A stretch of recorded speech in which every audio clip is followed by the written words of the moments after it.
অনেকটা গ্রাম, এই এরিয়ার নামই বর্মাতিলা।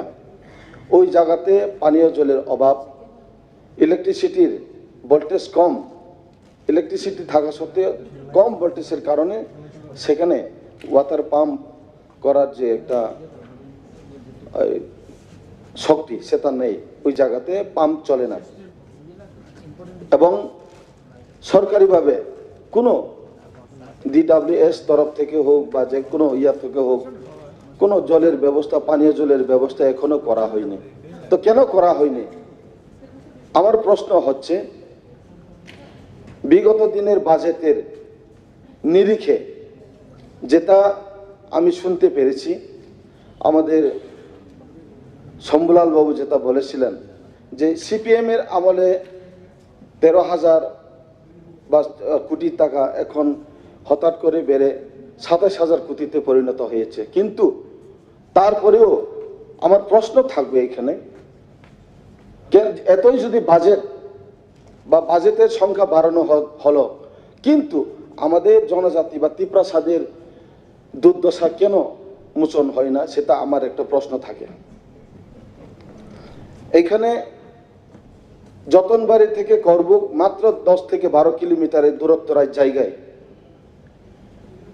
যতনবাড়িতে অমরপুর যেটা বিধানসভা হয়, যেটা মাননীয় আমাদের রঞ্জিত দাস মহোদয়ের বিধানসভা, আমার পার্শ্ববর্তী বিধানসভা আমার করবুক বিধানসভাতে প্রায় সময় সব সময় লোডশেডিং হয়ে যায়। তার জন্য আমি এখানে দেখতে পাচ্ছি না 66 কেবির যেটা নতুন পোস্টে ইলেকট্রিকের যে পোস্ট দিয়ে এখানে বৈদ্যুতিক যে সমস্যা, লোডশেডিংয়ের যে সমস্যা সমাধানের জন্য এখানে কোনো মতেই করা হয়নি। তো আমার মনে হয় সেটা তিপ্রাসা এরিয়া বলে বঞ্চিত করে রাখা হচ্ছে। কিন্তু আমি এখানে প্রশ্ন করতে যাচ্ছি, শুধু আমাদের এডিসি এলাকার জন্য গত 2 দিন যাবৎ বাজেটের যে অধিবেশনের যে আলোচনার মধ্যে আমি দেখতে পাচ্ছি এডিসিকে নিয়ে টানাটানি, এডিসিকে নিয়ে মায়া কান্না হচ্ছে। আমি সেটাই বলবো আজকে, কেন এডিসিকে নিয়ে মায়া কান্না? বিগত 25 বছরের তুলনা করছে, সিপিএমকে তুলনা করে যাচ্ছে আপনাদের বিজেপি দলের পক্ষ থেকে, আবার সিপিএমরা মানতে চাইছে না। কিন্তু আমার প্রশ্ন হচ্ছে, এডিসিকে নিয়ে যদি এতই ভালো লাগে, এডিসিকে নিয়ে যদি আপনারা সত্যিকারে আপনাদের মনের মধ্যে যদি এখানে উন্নতি করার যদি প্রশ্ন থাকে বা এমন যদি আপনাদের সহমত থাকে, তাহলে আমি অনুরোধ রাখবো আমাদের মাননীয় মুখ্যমন্ত্রীকে, ত্রিপুরার একটা ইতিহাস করে যান, এডিসিকে ডেভেলপ করেন, এডিসিকে আরো অর্থ বরাদ্দ করেন। আমি এখানে দেখতে পাচ্ছি যে বিগত 2 দিনের যে আলোচনার মধ্যে এডিসিকে নিয়ে টানাটানি কেন বলছে যে 4 লক্ষ থেকে শুরু করে বাড়িয়ে দিয়ে 400 লক্ষ থেকে শুরু করে 600 এখানে কটকুটি জায়গা সামথিং করা হচ্ছে।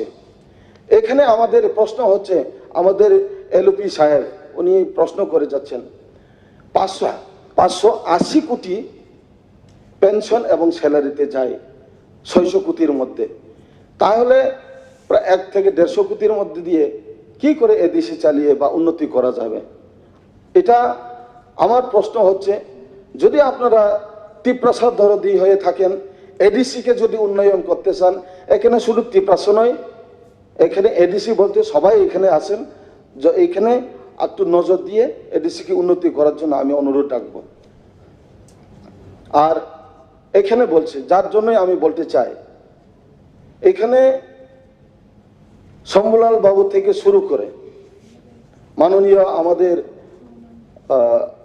অনারেবল মেম্বার শম্ভুলাল বাবু থেকে শুরু করে বিনয় ভূষণ বাবু আজকে উল্লেখ করে যাচ্ছেন যে উন্নতি হয়ে যাওয়ার কারণে এখন নাকি ত্রিপুরাল্যান্ডের আর দাবি থাকছে না।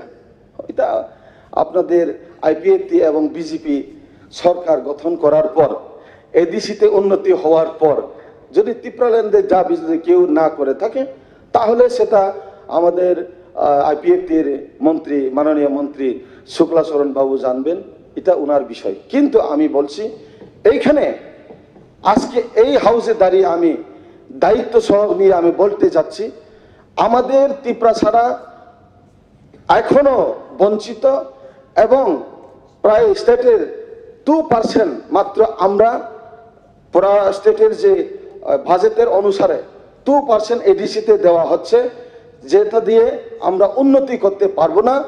এবং সে কারণে আমি বলছি আজকে এই বাজেটকে আমরা পুরাপুরি বিরোধিতা করতে যাচ্ছি। কেননা এই বাজেট পুরাপুরি এডিসির জন্য, কোনো উন্নয়নের জন্য এই বাজেটটা দেখাচ্ছে না।